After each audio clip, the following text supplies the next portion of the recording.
Heroin use, as well as other illegal drugs, is a serious problem in our state. We can all do something about it. Life is too precious to risk it on drug use that does more harm than good. Become a positive force in your school, in your neighborhood, and among your friends. When Governor Kasich took office, one of the first things he did was establish the Governor's Cabinet Opiate Action Team. And the purpose of that was to take leaders from state agencies, Job and Family Services, Department of Health, Medicaid, Department of Mental Health and Addiction Services, and say, clearly we have a problem.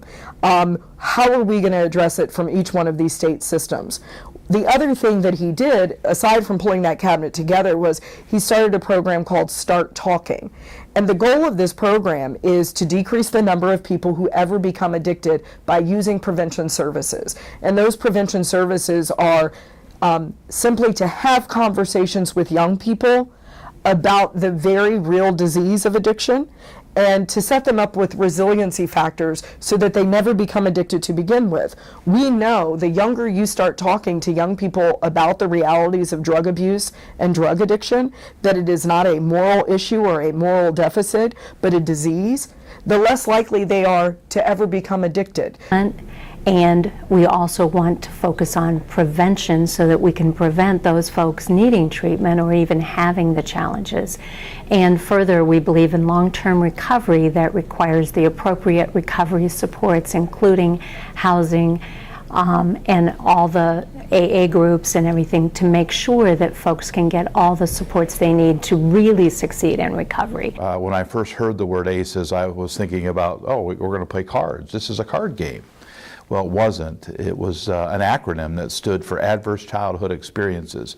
That intrigued me as a superintendent. So as I looked into the ACEs study, realizing the number of adverse experiences that our children can experience in growing up, and the adverse effect it has on their health, on their education, on their behavior, and quite frankly on their future lives, was astounding.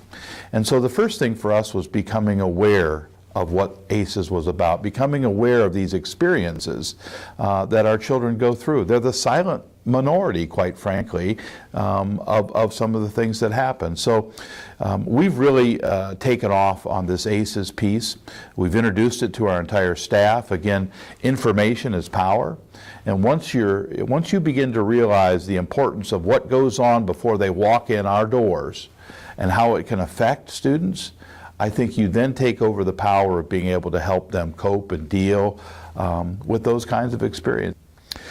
We've done some things locally with our staff dealing with ACEs. We have a number of different buildings where we see a higher propensity for students who walk through our doors with issues, and they're doing some book studies. Again, we're using the positive behavioral instructional model. We're using a second steps approach. It's a social and emotional curriculum. We've also saw the importance enough that we've hired 3 social workers in the district to work specifically at our elementary levels. You know, we have guidance counselors at the middle school and the high school, but we've had very little support at the elementary level, and realizing that, we have implemented those social workers with really a targeted focus on meeting with students, meeting with groups of students, working towards connecting families to getting help and support. If someone is looking to get help, whether that's with providing prevention education or treatment for an individual, either for a family member, friend, or themselves, we have a bridge line that's toll-free that they can contact on the state level. The other thing I recommend is getting in contact with the local alcohol, drug, and mental health board within your county, because they have prevention and treatment services that are much more readily available. They're going to know what's in your community. They also may know what your specific need is and link you to it much sooner. Heroin is not something you want to experiment with. Don't even try it. Right now the national average is under 5% of folks that even try heroin for the first time ever fully recover. Young people think they're invincible. They can drive as fast as they want without seatbelts. They can do strange things on skateboards and think they're invincible. They can also take a certain pill and think they'll be fine and they can handle it. If they realized the eventual path that this leads, the pills lead to heroin, heroin leads to a burial, I've told some young people that they may want to take their parents and go to the funeral home and pick out a casket ahead of time because that's where it leads. Our government is seeing it.